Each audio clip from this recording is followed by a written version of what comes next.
Audio Jungle.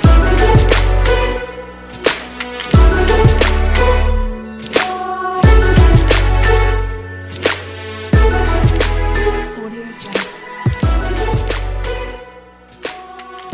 Sobat Pengayoman dimanapun berada, berjumpa lagi dengan saya Retno, penyuluh hukum Kantor Wilayah Kementerian Hukum dan Hak Asasi Manusia Daerah Istimewa Yogyakarta.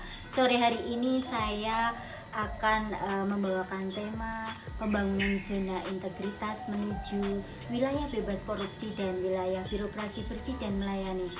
Oke, Sobat Pengayoman, langsung saja kita kedatangan narasumber langsung dari kantor imigrasi kelas 1 TPI Cirebon, di mana kantor kelas 1 TPI Cirebon ini pada tahun 2018 dan 2019 telah meraih predikat WBK dan WBBM. Reformasi birokrasi merupakan salah satu langkah awal mendukung program pemerintah untuk melakukan penataan ulang terhadap sistem organisasi penyelenggaraan Kementerian Hukum dan HAM yang baik, efektif, dan efisien, sehingga dapat melayani masyarakat secara tepat, cepat, dan profesional, sehingga dapat mewujudkan good government dan clean government menuju profesi aparatur Kementerian Hukum dan HAM yang bersih dan bebas dari KKN.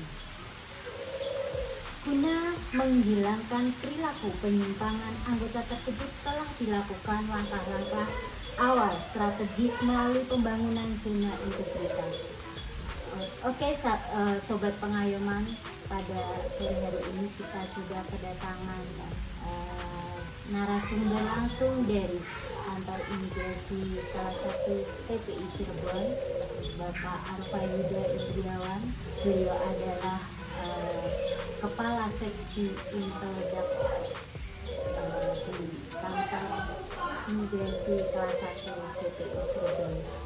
Pada sore hari ini kita akan membahas mengenai pembangunan zona integritas. Jadi mungkin Sobat Pengayoman sekalian di sini sebenarnya belum terlalu paham apa itu zona integritas terkait dengan wilayah bebas korupsi maupun wilayah bebas bersih dan melayani. Oke, kita untuk lebih jelas lagi bagaimana mengenai wilayah WBK dan WBBM, kita langsung aja berbincang-bincang, mengobrol santai dengan Bapak Arfa Yuda Indriawan dari kantor imigrasi kelas 1 Cirebon. Bahwa kita ketahui kantor imigrasi kelas 1 TPI Cirebon pada tahun 2018 telah menyandang predikat sebagai wilayah bebas korupsi. Kemudian pada tahun 2019 disusul menyandang predikat wilayah bersih, wilayah birokrasi bersih dan melayani. Untuk itu kita langsung saja, Sobat Pengayoman, kita mengetahui lebih jelas lagi apa itu zona integritas, apa itu WBK dan WBBM. Karena seperti kita ketahui, setiap kita salah satunya kita datang ke kantor wilayah Kementerian Hukum dan Hak Asasi Manusia Daerah Istimewa, ada slogan-slogan mengenai zona integritas, wilayah bebas korupsi dan wilayah birokrasi bersih dan melayani. Oke, kita langsung aja berbincang-bincang santai dengan Bapak Arfa terkait dengan hal tersebut. Selamat sore Bapak Arfa. Selamat sore. Ya, beliau adalah bisa diperkenalkan lebih lengkap Bapak Arfa ini jabatannya apa, kemudian kaitannya dengan pembangunan zona integritas di kantor imigrasi kelas 1 TPI Cirebon itu seperti apa? Silakan. Baik, terima kasih. Selamat siang, sore dan malam rekan-rekan semuanya. Saya Sobat Pengayoman, saya Arfa Yuda Indriawan. Saat ini sebagai Kepala Seksi Intelijen dan Penindakan Keimigrasian di kantor imigrasi kelas 1 TPI Cirebon, selaku Ketua pembangunan zona integritas di 2018 menuju WBK, 2019 menuju WBBM, 2020 mempertahankan WBBM. Mungkin dijelaskan sekalian ya, pembangunan zona integritas. Iya. Jadi pembangunan zona integritas ini adalah roadmap perjalanan rencana pemerintah dalam rangka reformasi birokrasi. Oleh karena itu, untuk mendukung roadmap tersebut, ini termasuk salah satu dukungan dalam pembangunan zona integritas di setiap kantor di seluruh instansi di Indonesia. Jadi kalau kita berbicara pembangunan, artinya kita berbicara proses. Sebelum kita berbicara ke teknisnya nanti ke belakang, perlu saya ingatkan bahwa ada satu kata bahwa hasil tidak akan pernah mengkhianati proses. Jadi namanya pembangunan kita harus benar-benar berproses, dengan hasilnya nanti tentu saja dengan proses yang bagus hasilnya dan akan bagus. Jadi zona integritas itu sebenarnya pada intinya bagaimana menjalankan integritas di suatu kantor. Tetapi tidak hanya integritas saja, tapi semua sistem harus ditata. Oleh karena itu dalam pembangunan integritas ada 6 area perubahan. Yang pertama adalah manajemen perubahan, yang kedua adalah penataan tata laksana, yang ketiga adalah manajemen peningkatan SDM, yang keempat adalah akuntabilitas kinerja, yang kelima adalah penguatan pengawasan, dan yang terakhir adalah peningkatan kualitas pelayanan publik. Nah, peningkatan kualitas pelayanan publik ini adalah hasil terakhir dari pembangunan zona integritas. Jadi kalau sobat sekalian tahu bahwa 6 area perubahan ini sebenarnya dalam teknisnya tidak bisa dijalankan secara langsung. Harus berurutan, pertama dari manajemen perubahan, lanjut sampai ke terakhir kalinya. Jadi pada intinya pembangunan zona integritas ini adalah semua sistem harus ditata untuk menuju dalam hal kebaikan. Oleh karena itu kalau dalam teorinya WBK, wilayah bebas korupsi, itu hanya sebenarnya 5 area perubahan tanpa peningkatan pelayanan publik, sedangkan untuk WBBM itu adalah peningkatan pelayanan publik diikutkan. Sebenarnya seperti itu. Tetapi dalam prakteknya peningkatan pelayanan publik tetap akan dinilai oleh Kementerian Menpan-RB dalam hal suatu PT mengajukan zona integritas. Mungkin itu gambarannya, Bu, gambaran awalnya. Oke. Jadi 6 area perubahan ini itu dalam rangka pembangunan ZI. Artinya kalau WBK itu 5 aja sudah terpenuhi. Secara teori seperti itu, secara teori.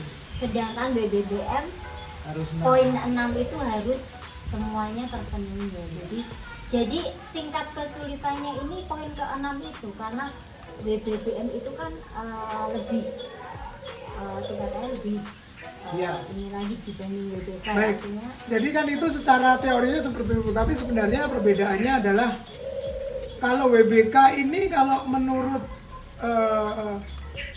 informasi yang didapatkan dari Menpan, WBK ini memang semestinya kantor itu harus WBK. Semestinya. Jadi kantor kalau belum WBK itu sebenarnya tidak sesuai standar. Tapi kalau WBBM ini lebih wah lagi gitu. Dia lebih mengutamakan ke proses dari 6 area perubahan. Jadi akan saya jelaskan bahwa saya gambarkan pembangunan zona integritas ini adalah seperti kita membangun rumah. Manajemen perubahan itu bagaimana kita membangun fondasi kalau kita membangun rumah. Makanya di situ perlu tujuan utama manajemen perubahan adalah komitmen dari role model untuk mengajak semua unsur yang di dalam organisasi atau di dalam kantor tersebut untuk menuju ke pembangunan zona integritas atau menjalankan pembangunan zona integritas. Artinya kalau dalam bangun rumah berarti fondasi ini harus kuat dulu, seperti itu. Yang kedua masuk ke penataan tata laksana.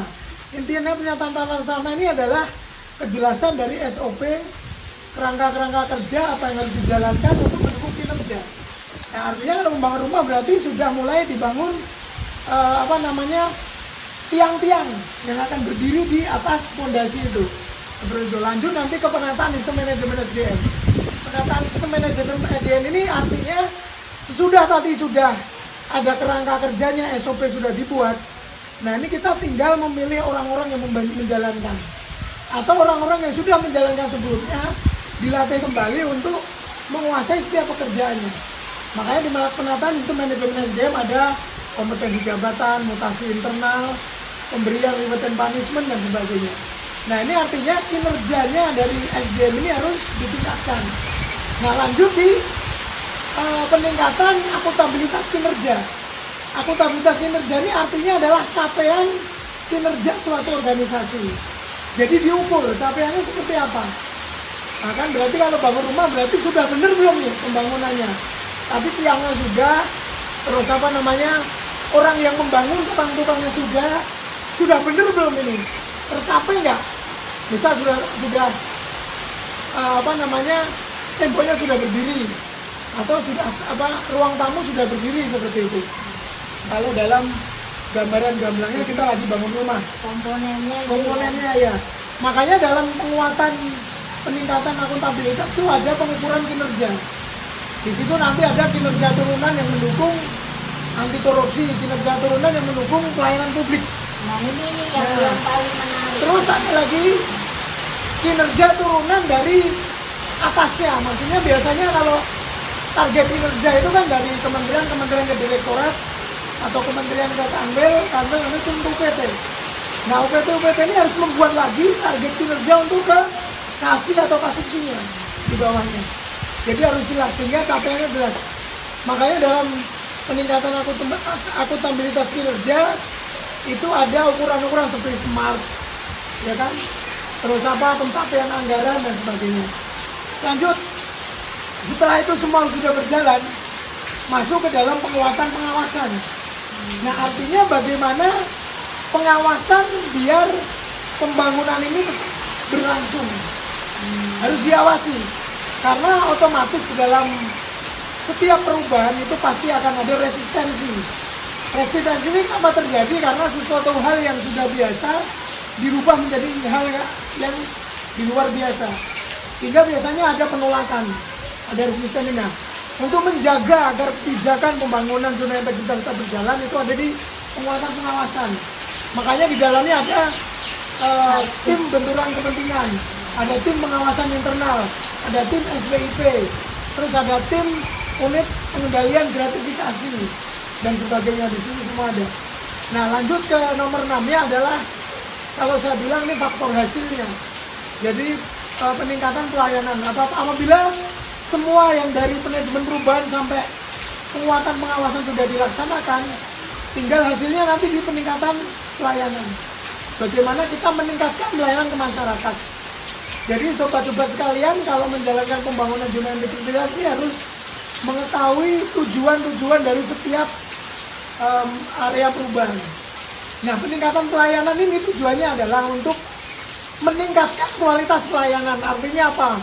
Pelayanan itu lebih murah, lebih cepat, lebih mudah, lebih gampang. Makanya kita harus membuat inovasi. Inovasi ini nggak cuma dibuat untuk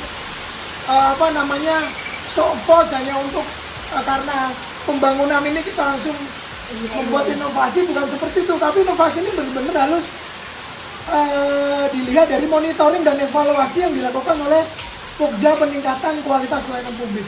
Kira-kira apa sih yang dibutuhkan oleh pemohon atau oleh user-user dari kantor kita.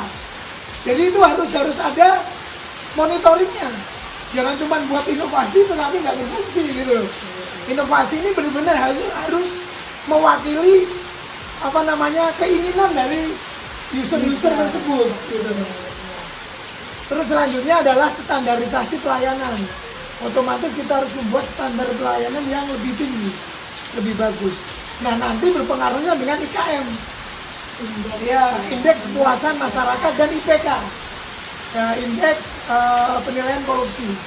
Nah itu nanti yang ngisi kan masyarakat. Sehingga kalau proses ini sudah berjalan, kalau memang prosesnya sudah benar, hasilnya pasti akan bagus. Dan masyarakat pun pasti akan menilai itu bagus. Jadi menurut saya zona integritas ini perlu digarisbawahi bahwa dia bukanlah sebuah perlombaan. Nah, zona integritas ini adalah suatu proses yang memang benar-benar harus kita jalankan untuk memperbaiki sistem. Kalau cuman kita hanya berlomba, kita harus menang WBK atau kita menang WBB, itu percuma. Nantinya setelah ini selesai, tidak akanlah ada lagi sistem itu berjalan. Nah makanya saya pesan benar-benar bahwa pembangunan zona integritas ini bukan untuk perlombaan, tapi pembangunan zona integritas ini adalah untuk perubahan kita ke depan agar organisasi kita lebih maju, lebih pasti, lebih kualitasnya lebih bagus. Iya. Artinya nama ini aja judulnya membangun ya, membangun wilayah zona integritas itu artinya punya integritas ya, dari dalam maupun luar ya. Nah di sini sobat pengayoman itu kalau misalnya berkunjung ke kantor wilayah itu banyak sekali slogan-slogan Anda memasuki wilayah bebas korupsi.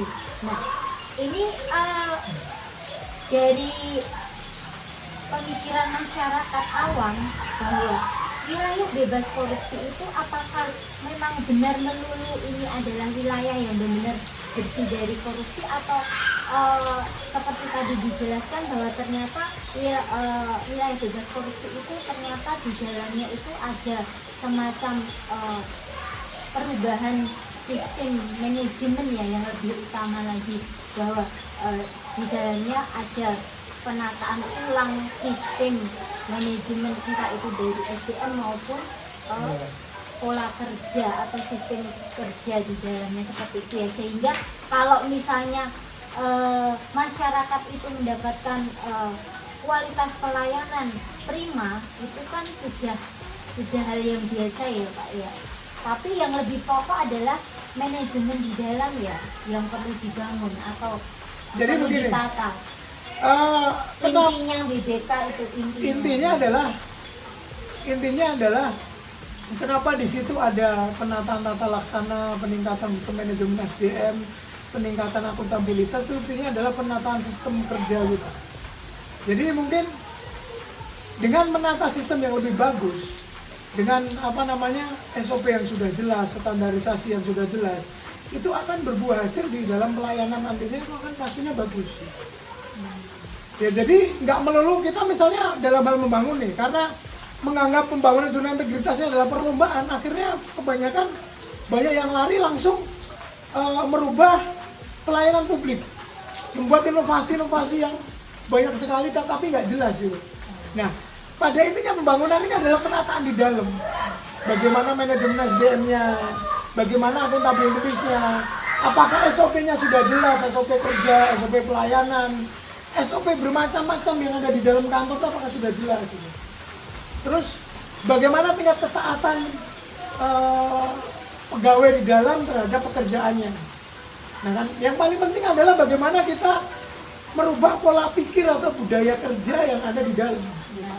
Pola pikir dan budaya kerja, sehingga pola pikir budaya kerja ini kalau sudah terbentuk, mau apapun yang terjadi, kantor tersebut akan menjalankan budaya kerjanya juga sama. Pola pikirnya semua harus dirubah. Makanya yang paling susah adalah dalam hal manajemen perubahan, bagaimana pola pikir dan budaya kerja ini dirubah. Makanya sangat penting sekali peran role model. Role model itu terutama dalam hal ini kalau dalam suatu organisasi adalah kepala kantor, manajerial yang paling tinggi. Itu harus benar-benar berubah dulu. Yang kedua, role model itu adalah pejabat yang ada di bawahnya. Kalau pejabat di bawahnya tidak bisa berubah samanya. Karena apa? Karena dia punya anak buah. Dan pasti dia diikuti anak buah. Nah seperti itu. Makanya role model ini adalah kunci utama dalam hal manajemen perubahan. Komitmen untuk berubah harus dimulai dari role model. Oleh karenanya kalau di kantor kami di Imigrasi Cirebon, pejabat struktural otomatis menjadi agen perubahan. Agen perubahan akan bertanggung jawab untuk memberikan influencer terhadap perubahan tentang integritas ini kepada yang lain. Itu sangat berpengaruh ya? Sangat berpengaruh, karena role model itu pimpinan. Pimpinan utama, pimpinan di bawah-bawahnya, sampai kalau tempat kami berarti kepala kantor, kasubsi. Artinya ini mungkin dari disiplin juga bisa semuanya. Ya, semua jadi gini, ya. Saya tadi bilang adalah otomatis agen perubahan. Justru agen perubahan ini adalah tugasnya berat. Dia harus utamanya disiplin, kerja yang bagus, tidak pernah melanggar, memberikan contoh yang baik, melakukan pencegahan dan sebagainya. Itu adalah agen perubahan. Karena dia adalah influencer bagi zona integritas ini. Seperti itu. Okay. Bapak Arfa ini kan kantor imigrasi kelas 1 Cirebon kan sudah mendapatkan predikat WPK dan WBPM. Dan Bapak Asa ini sebagai apa kalau boleh tahu di sana? Saya adalah ketua tim kerja dulu 2018 WBK, 2019 WBBM, 2020 mempertahankan WBBM. Jadi di tahun 2020 kantor imigrasi kami ini sudah nggak mengikuti pembangunan, tetapi tetap menjalankan apa yang menjadi proses di dalam pembangunan. Makanya kami tetap ada LKE dan sebagainya, tetap membuat laporan dan sebagainya. Jadi cerita flashback ke belakang dulu di 2018 kami disuruh WBK ini belum ada kantor imigrasi yang dicontoh. Seluruh Indonesia belum ada, makanya kami benar-benar menuangkan pikiran, membuka buku, tabrak kiri kanan sehingga bisa menjalankan ini. Oleh karena alhamdulillah kemarin dari kami, LKE kami, laporan-laporan draft yang sudah kami buat itu dicontoh oleh kantor imigrasi yang lain.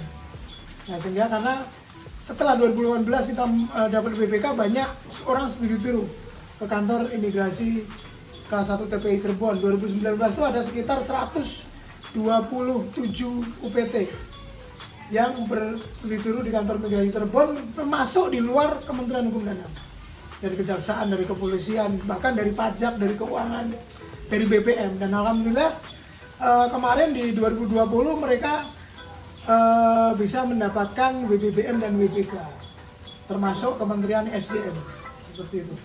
Jadi ini kami memberikan contoh di 2020 memang kami sudah tidak maju lagi ke pembangunan, tapi kami mempertahankan. Tetapi apa isi dari pembangunan kami sama.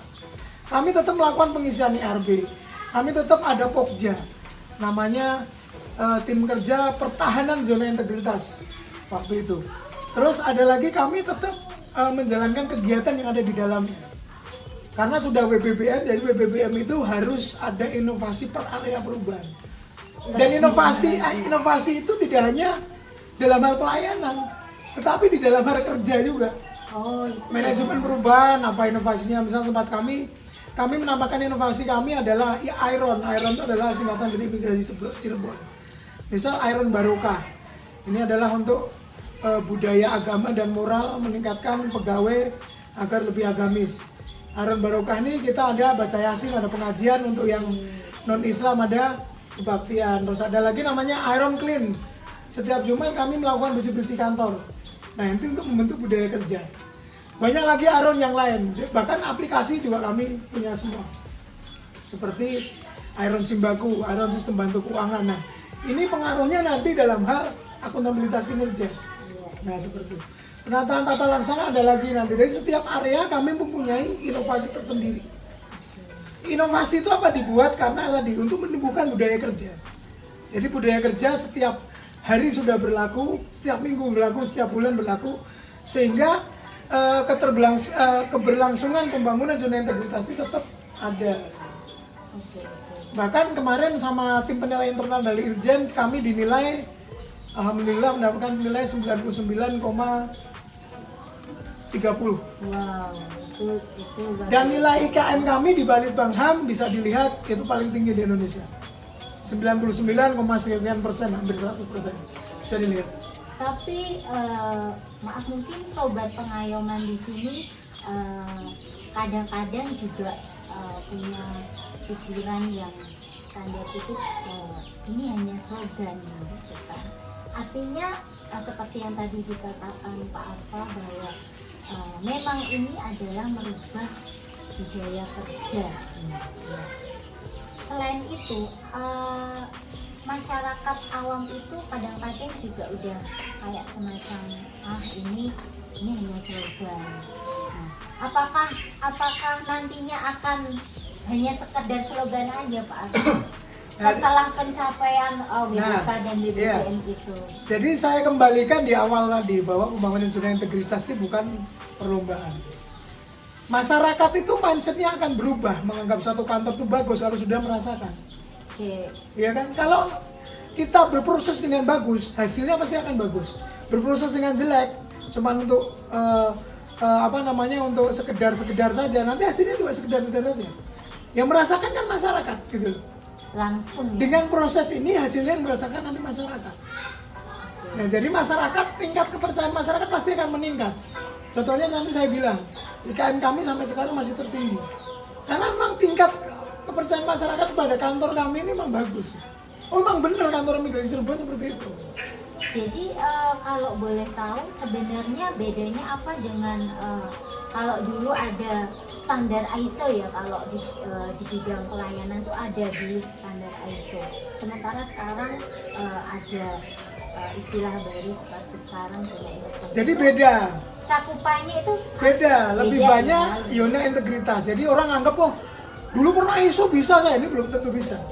Karena begini, ISO itu standar pelayanan yang bukan dibuat oleh Menpan sebenarnya. Oke. Nah, ISO ini konsultannya nanti dari pihak swasta. Misal nih, apa yang belum ini coba ini dinaikkan rate-nya, nah, seperti itu. Ini dinaikkan. Nah, tujuan pembangunan zona integritas itu nggak cuma untuk mencapai kayak seperti nilai ISO dan udah setelah itu udah selesai. Tujuannya adalah tujuan utama saya bilang tadi. Di balik semua ini adalah roadmap reformasi birokrasi. Oke. Berapa puluh tahun ke depan ini harus tercapai seperti itu. Makanya keberlangsungannya harus tetap dibuat. Nah, makanya dengan kita berproses yang benar, dasar udah dibuat bangun benar. Saya tadi kan cerita seperti bangun rumah, tiangnya udah bener, temboknya udah bener, semua udah bener. Berarti emang kualitasnya udah bagus. Gak akan mungkin rumah ini akan roboh, akan retak dan sebagainya kan seperti itu. Kalau memang prosesnya benar-benar dilaksanakan. Makanya saya harap sobat pengawasan benar-benar sobat pengayoman mengerti gitu. Ini bukan cuman perlombaan, bukan cuman buat sofos. Ini saya bisa WBK itu salah. Bahkan kalau saya sendiri namanya pembangunan, kalau setahun nggak selesai dan kita nggak mendapatkan nggak apa-apa. Tetapi dalam prosesnya ini benar. Tahun depan baru bisa, tetapi akan berhasil dengan bagus. Gitu. Sesuai tahapan. Iya. Nah, nanti setelah kita mendapatkan langsung down. Nah, itu kan namanya ya itu tadi pencapaian yang hanya buat perlombaan. Jadi kalau menurut saya percuma. Percuma ya. Percuma. Oke. Jadi nanti juga penilaian juga akan dikembalikan lagi ke masyarakat. Masyarakat. Oke. Kalau sobat pengayoman, kalau di kantor wilayah Kementerian Hukum dan Hak Asasi Manusia Daerah Istimewa Yogyakarta pada tahun 2020 ini sudah mendapat predikat atau bisa meraih predikat wilayah bebas korupsi. Dan kita sedang berproses menuju wilayah birokrasi bersih dan melayani. Saya akan secara langsung bertanya juga untuk mencapai WBBM ini justru tantangannya lebih berat lagi ya Pak ya, dibanding dengan WBK. Jelas. Nah itu seperti apa? Ada semacam tips atau strategi mungkin kita tidak bisa cukup puas dengan kemarin mendapatkan predikat WBK. Artinya kita harus berinovasi lagi, bekerja lebih ekstra lagi untuk mencapai WBBM seperti itu. Jadi mungkin ada strategi atau tips jitu untuk meraih itu. Jadi begini, kalau boleh saya bilang WBK itu adalah standar yang sudah masuk standar itu. Standar perkantoran itu memang harus WBK. Nah kalau WBBM itu kalau orang bilang orang melihat sesuatu udah, oh dia kaget, wah bagus nih seperti itu. Gitu. Nah makanya, tapi nggak hanya sekedar seperti itu gitu. Tapi yang paling penting adalah penguatan proses di dalamnya kalau WBBM. Perbedaannya gitu. Jadi WBBM itu misal pertajaman SOP seperti itu kan. Terus apa namanya untuk target atau rencana kerja terkait dengan target kinerja yang berkaitan dengan pelayanan publik, target kinerja yang berkaitan dengan anti korupsi. Ini kan proses di dalamnya. Makanya nantinya kalau menurut saya pengalaman kami kemarin bahwa setiap area perubahan harus ada inovasi. Nah ini kan sudah ada ukuran di LKE. Misal contoh manajemen perubahan ini isinya ini. Terus penataan tata laksana isinya makanya perbaikan SOP macam-macam seperti itu. Terus nanti di akuntabilitas misal membuat apa. Nah, di dalamnya ini kita harus buat inovasi untuk menunjang itu. Menunjang apa yang dilakukan di setiap area perubahan. Termasuk nanti inovasi di pelayanan publik. Benar-benar inovasi yang harus berbeda dengan yang lainnya. Nah ini kami contohkan seperti kantor imigrasi Cirebon waktu WBBM membuat inovasi namanya imigrasi masuk desa. Itu belum ada di Indonesia. Apa apa itu Pak? Nah, jadi gini, Seperti apa? itu contohnya, makanya perlu monitoring dan evaluasi di Pokja pelayanan publik. Kenapa dulu kita membuat IMD? Pertama, kantor imigrasi itu membawai 5 wilayah kota di Cirebon. Artinya berjauhan banget orang harus kantor imigrasi. Perlu diingat flashback ke belakang, tadi saya bilang bahwa pelayanan publik itu adalah pada intinya untuk meningkatkan kualitas pelayanan. Lebih murah, lebih gampang, lebih mudah, lebih cepat. Nah, oleh karena itu, karena gitu waktu itu kita lihat banyak orang yang mau keluar negeri karena umroh, haji, dan banyak orang yang sudah lanjut usia otomatis. Oleh karena kita harus melakukan pelayanan yang jemput bola.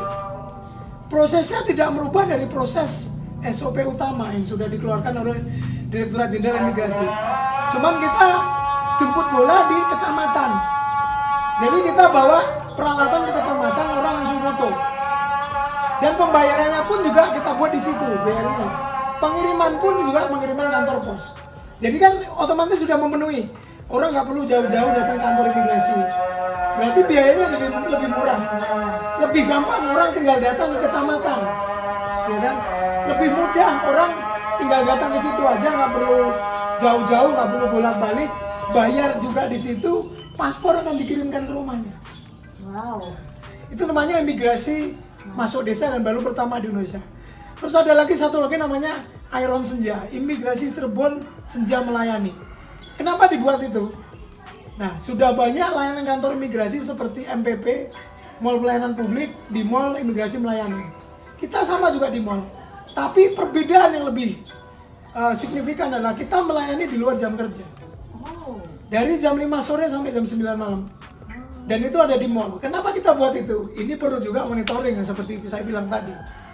Bahwa monitoring banyak sekali orang yang bekerja harus membuat paspor. Dia harus izin dan sebagainya, waktunya pendek. Nah, kita buat satu waktu selama hampir 3 jam, 4 jam, itu mempermudah mereka. Mereka yang bekerja nanti sore bisa sambil jalan dengan keluarganya, foto paspor di mall. Nah, seperti itu. Jadi, yang saya bilang tadi mencakup peningkatan kualitas publik, pelayanan publik. Apa itu yang tadi lebih murah, lebih gampang, lebih mudah. Nah, ini perlu pendalaman, perlu monitoring, perlu evaluasi. Jadi inovasi nggak bisa dibuat-buat seperti itu. Jadi tetap memerlukan proses. Iya. Dan pada akhirnya oleh Direktorat Jenderal sekarang ditiru dengan adanya isi paspor. Isi paspor tuh saya datang untuk Anda. Jadi jemput bola. Jemput ya? bola. Nah, itu sebenarnya adopsi dari IMD. Oke. Oke, itu kalau memang kalau kantor imigrasi itu rohnya adalah pelayanan ya. Jadi garis bawahnya tadi WBK ke WBBM artinya setiap area perubahan harus ada penajaman. Penajamannya ini harus pasti semua. Nah, kami penajamannya kami buat inovasi. Ya kan? Kami buat semuanya kami review. Jadi Seperti jadi gini, rata-rata gini. Saya bilang tadi, orang misal dalam hal penataan tata laksana dengan pembuatan SOP misalnya. SOP sudah dibuat, tetapi SOP ini nggak pernah direview. Oh gitu ya, jadi masih perlu review kembali. Iya, SOP itu tidak akan selalu bisa dilaksanakan secara sekali. Oh, artinya Iya. mengikuti ya? Tetap Iya, mengikuti. Misal kami kemarin buat namanya Helpdesk di 2019. Helpdesk ini adalah untuk memberikan informasi kepada semua pemohon keimigrasian di dalam kantor imigrasi. Nah, itu kita sudah buat SOP. Sebulan kita review, SOP ini harus ada yang dirubah. Seperti contohnya orang datang ambil nomor antrian, sesudah daftar apa-apa atau WA ambil nomor antrian baru ngisi. Nah, ini akan berdampak nanti di customer service kelamaan. Akhirnya kita rubah lagi dengan review SOP, kita rubah orang ngisi dulu permohonan dan sebagainya, menyiapkan semuanya persyaratan, baru ngambil nomor antrian langsung masuk ke customer service. Makanya nggak bisa, SOP itu nggak bisa nggak direview. Kita kan bukan orang sempurna nih. Apalagi SOP yang terkait dengan pelayanan. SOP kinerja pun seperti itu kan gitu. Nah, SOP ini tidak hanya di pelayanan, saya bilang tadi. Contohnya kami juga sudah punya SOP was internal, SOP tim gratifikasi. Semuanya kami sudah buat di semua lini, semua pekerjaan gitu. Sehingga ini akan memudahkan orang yang di dalamnya untuk menjalankannya seperti itu. Nah, saya pikir penajaman tadi sangat penting di BBBM, dan nantinya nggak usah bingung mau buat inovasi apa. Pelan-pelan saja, yang penting monitoring dan evaluasi berjalan. Keberhasilan kunci dari suatu WBBM itu adalah setiap Pokja melakukan monitoring dan evaluasi. Dan tentunya setiap bulan harus dirapatkan. Jadi buat LKI itu nggak cuma awal-awal bulan selesai sudah. Itu harus berulang sampai akhir tahun. Jadinya kalau memang LKI itu berjalan, kegiatan itu berjalan, pasti LKI-nya akan banyak. Itu pasti. Gitu. Ibarat itu LKI itu kayak administrasi. Iya, LKI itu kan sebenarnya kan itu iya. Kalau buat rumah ya denahnya dia lah. Denahnya dia. Apa yang harus dilakukan itu ada di LKI semua. Ya. Kalau LKI mah nggak perlu dipelajari karena penunjuknya udah jelas. Melakukan kegiatan ini biasanya kan nanti buat laporan, absensi, undangan. Kalau rapat ada notula, ada dokumentasi, ada laporan. Nah, itu satu kegiatan LKI. Yang penting kegiatan ini tetap harus dijalankan. Gitu. Wajib. Iya, makanya itu harus ada penajaman nanti di dalamnya. Kalau penajaman ini kayak ini saya pikir BBBM sangat susah. Berat ya. Berat. Nah, untuk tim penilainya ini siapa aja nih Pak Arfa? Jadi kan pembangunan zona integritas itu kan ada urutannya ya kan. Pertama dari Kanwil mengusulkan ke mana? Ke kementerian. Nanti akan dinilai oleh tim penilai internal dulu. Apakah bisa masuk ke WBK atau bisa mengikuti ke WBBM, nanti akan ditentukan. Itu nanti kan dari penilaian IKM, IPK dan sebagainya. Kalau sudah lolos nanti mulai kita berproses ngisi LKI tadi dan sebagainya. Nanti LKI dan kegiatan itu akan dinilai oleh tim penilai internal. Nah biasanya mereka nanti sudah akan mengeluarkan rambu-rambunya, ini harus dilakukan, ini harus dilakukan ya. Nanti kalau lolos dari tim penilai internal akan diserahkan diserahkan ke Kemenpan RB. Itu ke TPN namanya, tim penilai nasional, itu di Kemenpan. Nanti baru Kemenpan akan melakukan penilaian, setelah itu Kemenpan akan melakukan penilaian. Dalam hal ini penilaian mungkin nanti secara survei eksternal dan mystery shopping. Nah ini yang paling penting. Mystery shopping ini akan benar-benar melihat bagaimana upaya pembangunan kita, hasilnya seperti apa. Mystery shopping ini biasanya dia akan menyamar sebagai apapun untuk melihat benar gak sih ini yang dilakukan. Kan tadi sudah lihat LKI nih, kegiatannya seperti ini, benar gak sih, hasilnya benar gak sih, masih ada penyimpangan gak, masih ada gratifikasi gak, masih ada apa ini gak, semua akan dilihat oleh mystery shopping. Nah paling bahaya biasanya mystery shopping. Kalau mystery shopping ini dia menilainya diam-diam, mungkin dia bisa jadi pemohon, mungkin dia bisa jadi tukang pos, macam-macam lah. Yang penting akan melihat bagaimana kantor tersebut, seperti itu. Selesai, kalau lolos pengumuman dapat, seperti itu. Simpel sih sebenarnya, gampang. Tidak semudah yang dibayangkan tapi ya. Tidak semudah itu Ferguson. Oke. Tapi penilaian itu apakah benar-benar objektif ya? Jelas. Kalau Menpan itu, kalau menurut saya Menpan itu udah nggak bisa ditipu. Nggak bisa ya? Nggak bisa. Nggak bisa dibikin Iya. juga ya? Tapi gini, jadi TPN itu mengambil nilai juga atas pertimbangan dari TPI, tim penilai internal. Nah, tim penilai internal ini juga menjadi nilai pertimbangan oleh TPN. Tapi saya ulang lagi, seperti tadi yang saya bilang, kalau misalnya Kemenpan itu melakukan pengecekan ke kantor, suatu kantor, jadi dia tuh udah ngerti ini orang berproses dengan benar apa enggak, ini orang cuma main-main apa cuma berproses biasa, atau memang benar-benar itu ibaratnya kalau saya sendiri suasananya itu udah akan terasa. Begitu masuk suatu kantor nih, wah ini pasti sudah akan terasa. Beda. Makanya lakukan selalu dengan hati ya kan. Makanya saya bilang tadi proses. Yang penting bermanfaat. Kalau saya kan seperti itu. Menekankan kepada teman-teman gitu. Merubah. Jadi nggak usah takut dapat dan nggak dapat gitu. Bukan perlombaan. Intinya yang ya? penting kita mau berubah, yang penting kita mari bersama-sama membuat sistem yang lebih bagus, membuat kinerja yang lebih bagus, melayani dengan bagus gitu. Belum lagi masih ada tambahan salam, senyum, sapa dan sebagainya, itu kan teknis di lapangan seperti itu ya. Ya. Jadi sudah panjang lebar dijelaskan oleh Bapak Arfa selaku Ketua Pembangunan Zona Integritas di Kantor Imigrasi Kelas 1 TPI Cirebon yang sudah memborong banyak predikat WBK, WBBM, kemudian apa lagi Pak? Banyak kita ramah HAM, Ramah banyak HAM banget masuk kita. ya? Ya, semuanya Oke. pokoknya. Alhamdulillah. Alhamdulillah. Percontohan dari Menpan untuk kantor yang sudah melaksanakan layanan buat kaum rentan kalau ibaratnya. Oh iya. Kaum rentan kalau di tempat kita biasanya namanya layanan ramah HAM kan. Iya. Tapi kalau istilah Menpan adalah kaum rentan. Jadi fasilitasnya sudah lengkap sekali di kantor imigrasi Cirebon. Makanya mendingan datang aja ke sana, silakan studi tiru.